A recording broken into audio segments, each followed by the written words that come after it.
Kung isa kasi gumagamit ng ChatGPT and then general chats lang yung gagawa mo, tapos nahirapan ka ng balikan yung mga naging previous chats mo kay ChatGPT, well, in this video, ituturo ko sa'yo kung paano mo nga ba i-organize yung mga chats mo kahit na free plan yung ginagamit mo sa ChatGPT. So, i-share ko lang yung screen ko. Dito sa ChatGPT, meron ka makikita rito na new project. Okay? Pag-click mo na new project, kailangan mong pangalanan yan based dun sa gusto mo. Okay? So, for example, may ginawa na ako rito, business market research.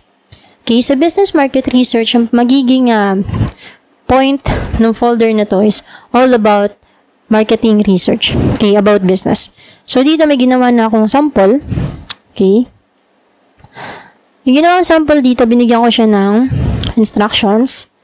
Ayan. Una-una instructions. So, pwede natin gawin niya na lagyan mo dito ng instructions. Okay. So, sa free kasi yan. Ayan. So, may ilalagay siya or may mga ibibigay na siya sa'yo. I-acknowledge niya muna na, okay, I know na ito yung mga gusto mo. Okay. So, susundin niya yan. Maglalagay siya ng Taglish, ng Modern Tagalog, ng English. Depende dun sa gusto mo or ipapagawa mo sa kanya, no? So, ang ilalagay niya mga output, okay, market overview, target audience insight, competitor analysis, opportunities or risk, recommendation or action plan. So, yan lahat yon. I-input lang muna natin yung yes. Okay. Ayan. So, ang next mong gagawin dito, i-input yung prompt mismo. Ang prompt na ginawa ko dito is, sample lang to. Ito yung pinakang prompt. Okay, pakita ko sa'yo dito. Ayan. So, yun yung kukompletuhin mo.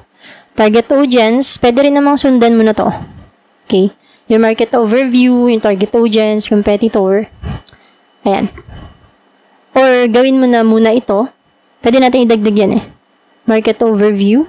Pwede na itong audience. Ayan. Target market or audience. Pwede natin i-input na yung ginawa ko kanina. Naka-ready na kasi ito. Ayan. So, copy, paste.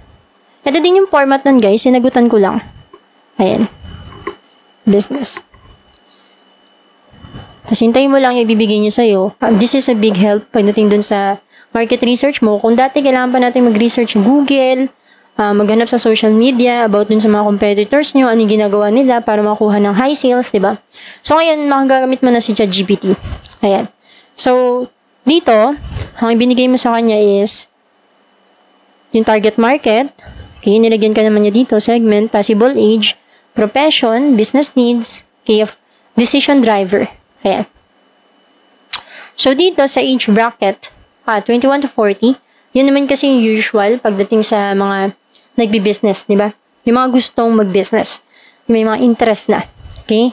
So, dito makikita mo na yung mga age nila.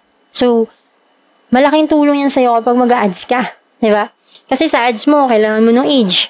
Kailangan mo rin iset yan, yung location, ano yung mga industry. Kung ginagamit mo pa rin yung manual, ha? Kung ginagamit mo pa rin si manual. Kasi pwede na ngayon gamitin si Andromeda. Okay? Pwede mo nang gamitin ngayon si Andromeda sa Facebook. Okay? So, yung Andromeda, tinuturo ko yan sa aking personalized coaching about Facebook. So, dito, about AI tools, meron din akong course about AI tools or mastery course sa AI. Lalagay ko dyan sa ibaba yung link para meron kang reference if you want to check. Okay? So, ngayon, paano ba makakatulong sa'yo kapag gumamit ka ng AI? Okay? Unang-una, magagamit mo to para malaman kung sino talaga yung mga target market mo. Kung ito yung pinakang goal. Okay, yung pinakang goal nila. So, yung goal na yun, hindi nila yung magagawa without the help ng mismong business owners. Kasi, eto mga startup to. Diba? Kailangan may tuturo sa kanila, yung mga mentors nila, para masimulan nila yung business na gusto nila. Okay? So, yun lang naman yung gusto kong ibigay na topic. Short video lang kasi ito for ChatGPT update about dun sa pre-plan nila. Kung meron na yung mga pro na folder, pwede na rin ikaw maglagay ng folder sa ChatGPT mo kahit pre-plan ka lang. So, hopefully, marami ka natutunan sa video na to. And kung gusto mo pa ng mga AI tools, topic dito sa ating channel, comment down below. hit the subscribe button kung hindi ka pa nakasubscribe. I-like mo na rin kung nagustuhan mo yung video na to. And sa mga susunod, magkikreate pa ako ng mas maraming mga content about AI tools and yung iba pa mga playlist natin dito. So thank you for watching. Once again, this is Coach Ernie Pakatang. God bless you. See you in the next one.